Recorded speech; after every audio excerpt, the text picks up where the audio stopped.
متى تكون ليلة القدر في رمضان؟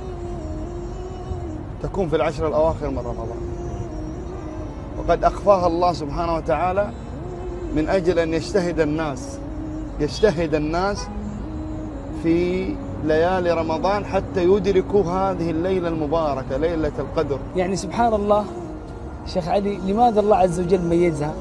لأنه ينزل فيها في تلك الليلة، الله عز وجل يقدر في تلك الليلة من الأرزاق، من الفرح، من السعادة، من كل شيء من نعيم الدنيا والآخرة في تلك الليلة تنزل.